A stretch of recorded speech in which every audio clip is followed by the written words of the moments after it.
नमस्कार विद्यार्थी मित्रांनो, पुन्हा एकदा आपल्या सर्वांचं माझ्या या यूट्यूब चॅनलवरती स्वागत आहे।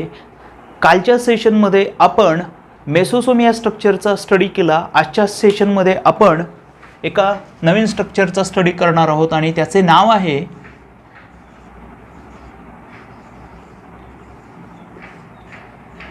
क्रोमॅटोफोर्स।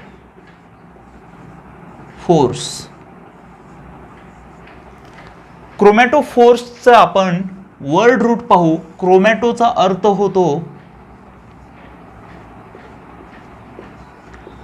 कलर आणि फोर्सचा अर्थ आहे बेअर करणारे किंवा कॅरी करणारे। म्हणजे क्रोमॅटोफोर्सचा शब्दशः अर्थ काय होतो तर कलर कॅरी करणारं स्ट्रक्चर। आपण गेले काही दिवस प्रोकॅरियोट्सचा स्टडी करतोय। प्रोकॅरियोट्समध्ये काही प्रोकॅरियोट्स हे फोटोसिंथेटिक आहेत, म्हणजे काही प्रोकॅरियोटिक बॅक्टेरिया आहे फोटोसिंथेसिसच्या माध्यमातून एनर्जीचं प्रोडक्शन करतात, म्हणजे प्रकाश संश्लेषणाच्या माध्यमातून ते अन्नाची निर्मिती करतात। तर अशा पद्धतीने अन्नाची निर्मिती करणाऱ्या प्रोकॅरियोट्समध्ये म्हणजेच फोटोसिंथेटिक प्रोकॅरियोट्समध्ये एक स्पेसिफिक स्ट्रक्चर आपल्याला प्रेझेंट असलेले दिसून येते आणि ते स्ट्रक्चर म्हणजेच क्रोमॅटोफोर्स होय। आता ज्यावेळी आपण या क्रोमॅटोफोर्सचा स्टडी करू किंवा आपण एक ओव्हल स्ट्रक्चर, ओव्हल शेप असणारा फोटोसिंथेटिक प्रोकॅरियोट ड्रॉ करू आणि त्यामध्ये पाहू तर त्यामध्ये हा जो सायटोप्लाझम आहे, या सायटोप्लाझममध्ये हा क्रोमॅटोफोर, प्रोकॅरियोट्समध्ये क्रोमॅटोफोर हे स्ट्रक्चर मेम्ब्रॅनस एक्सटेन्शनच्या फॉर्ममध्ये प्रेझेंट आहे। मेम्ब्रॅनस एक्सटेन्शन म्हणजे आवरण सदृश्य विस्तारित भागाच्या स्वरूपामध्ये ते प्रेझेंट आहे। या क्रोमॅटोफोर्सचा ज्यावेळेस आपण मायक्रोस्कोपिक ऑब्झर्वेशन करू त्यावेळी हा क्रोमॅटोफोर कलरफुल फ्लुइडने म्हणजे रंगयुक्त द्रव्यांनी बनलेला आहे आणि म्हणूनच त्यास रंगद्रव्य असे म्हणतात। रंगद्रव्य किंवा त्यालाच आपण म्हणू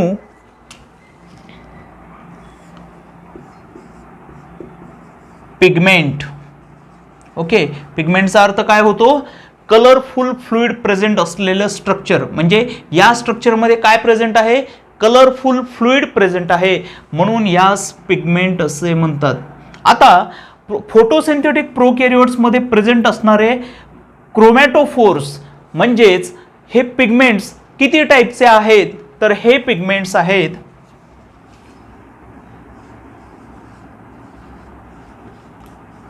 बॅक्टेरियो क्लोरोफिल्स,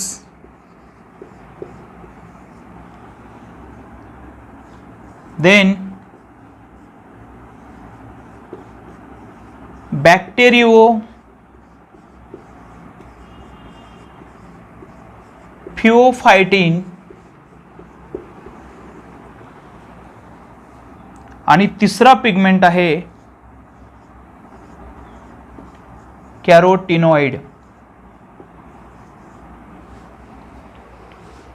हे स्ट्रक्चर कलर कॅरी करणारा आहे आणि कलर कॅरी करणं याचा अर्थच काय होतो क्रोमॅटोफोर असा होतो, क्रोमॅटोफोर्स।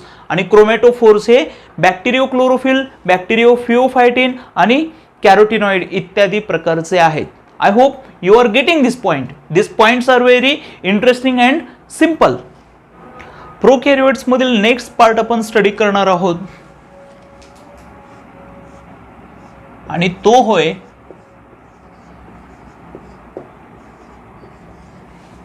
इन्क्लुजन बॉडीजचा। इन्क्लुजन बॉडीजचा अर्थ काय होतो, ज्यावेळी आपण प्रोकॅरियोटिक सेलचं ऑब्झर्वेशन करू तर या प्रोकॅरियोटिक सेलमध्ये जेवढे काही पार्ट्स आहेत, जेवढे काही जनरल पार्ट्स आहेत, या जनरल पार्ट्सपेक्षा फॉर एक्झाम्पल समजा हा इथे मेसोसोम आहे प्रेझेंट, या मेसोसोमलाच अटॅच असणारा हा सर्क्युलर जेनेटिक मटेरियल इथे प्रेझेंट आहे। सर्क्युलर जेनेटिक मटेरियलच्या नंतर आपण क्रोमॅटोफोर्स हे एक मेम्ब्रेनस एक्सटेन्शनच्या फॉर्ममध्ये असणारं स्ट्रक्चर अभ्यासलं। याशिवाय या सगळ्यांपेक्षा डिस्टिंक्ट आणि डिफरंट दिसणारे काही स्ट्रक्चर या सेलमध्ये, प्रोकॅरियोटिक सेलमध्ये प्रेझेंट असतात. आणि हे जे डिस्टिंक्ट डिफरंट काइंडचे जे काही स्ट्रक्चर प्रेझेंट आहेत, म्हणजेच यांनाच इन्क्ल्युजन हे जे डिफरंट डिस्टिंक्ट काइंडचे जे स्ट्रक्चर या प्रोकॅरियोटिक सेलमध्ये प्रेझेंट आहेत, जे पूर्णपणे वेगळ्या स्वरूपाचे दिसतात, या सर्व स्ट्रक्चरच्या पेक्षा त्यांनाच इन्क्ल्युजन बॉडीज असे म्हणतात. प्रोकॅरियोटिक सेलमध्ये या इन्क्ल्युजन बॉडीज ज्या प्रेझेंट आहेत त्या स्टोरेज ग्रॅन्युल्सच्या फॉर्ममध्ये प्रेझेंट असतात. स्टोरेज ग्रॅन्युल्स म्हणजे फॉर एक्झाम्पल हे ग्रॅन्युलर स्ट्रक्चर म्हणजे हे दाणेदार स्ट्रक्चर असतं.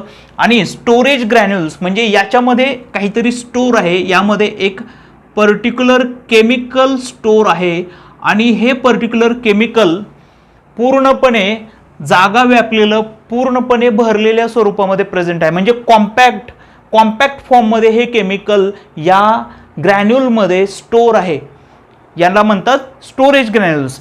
तर इन्क्ल्युजन बॉडीज या स्टोरेज ग्रॅन्युल्सच्या फॉर्ममध्ये प्रेझेंट आहेत. आणि या इन्क्ल्युजन बॉडीज किंवा हे जे स्टोरेज ग्रॅन्युल्स आहेत हे या सायटोप्लाझममध्ये फ्रीली असे सगळीकडे पसरलेले दिसतात. राईट. आता या इन्क्ल्युजन बॉडीज या प्रोकॅरियोट्समध्ये आढळणाऱ्या 2 काइंडच्या आहेत आणि त्या म्हणजे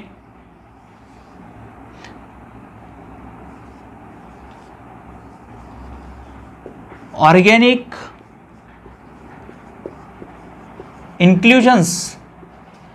या ऑर्गॅनिक इन्क्ल्युजन्समध्ये ज्या इन्क्ल्युजन बॉडीज प्रेझेंट आहेत, म्हणजे हे जे केमिकल प्रेझेंट आहे हे सेंद्रिय स्वरूपाचं आहे आणि ते आहे सायानोफायसिन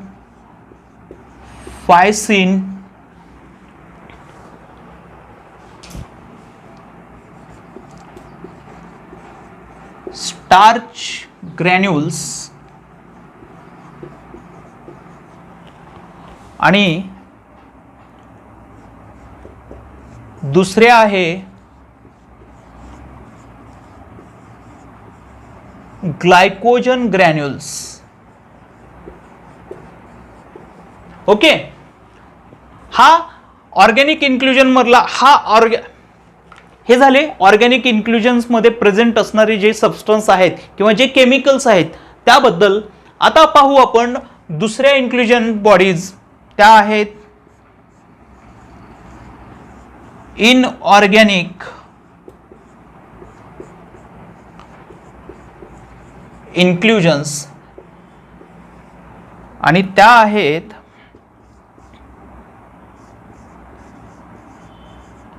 फॉस्फेट ग्रॅन्युल्स आणि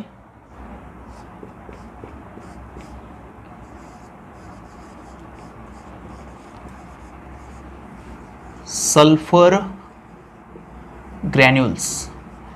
फॉस्फेट म्हणजे फॉस्फरसनी बनलेले आणि सल्फर म्हणजे आपल्याला ठाऊक असेल तर यांचे स्टोरेज ग्रॅन्युल्स आपल्याला या प्रोकॅरियोटिक सेलमध्ये आढळतात. I think you are getting. म्हणजे आपण पाहतोय की इन्क्ल्युजन बॉडीज ज्या स्टोरेज ग्रॅन्युल्सच्या फॉर्ममध्ये प्रेझेंट आहेत त्या मुख्यतः 2 प्रकारच्या आहेत, एक सेंद्रिय आणि दुसरा असेंद्रिय म्हणजे ऑर्गॅनिक आणि इनऑर्गॅनिक. त्या आहेत ऑर्गॅनिकमध्ये आहेत सायनोफायसिन स्टार्च ग्रॅन्युल्स आणि ग्लायकोजन ग्रॅन्युल्स, तर इनऑर्गॅनिक इन्क्ल्युजन बॉडीजमध्ये फॉस्फेट ग्रॅन्युल्स आणि सल्फर ग्रॅन्युल्स प्रेझेंट आहेत. याशिवाय या इन्क्ल्युजन्समध्ये गॅस व्हॅक्युओलचा पण समावेश होतो. गॅस व्हॅक्युओल्स म्हणजे वायूंनी भरलेल्या पोकळ्या किंवा सॅक्स असं आपण त्याचं वर्णन करू शकतो. तर हे गॅस व्हॅक्युओल्स आपल्याला फोटोसिंथेटिक प्रोकॅरियोट्समध्ये म्हणजेच ते ब्ल्यू, पर्पल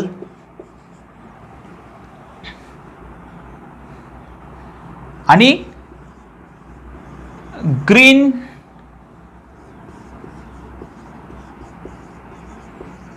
फोटोसिंथेटिक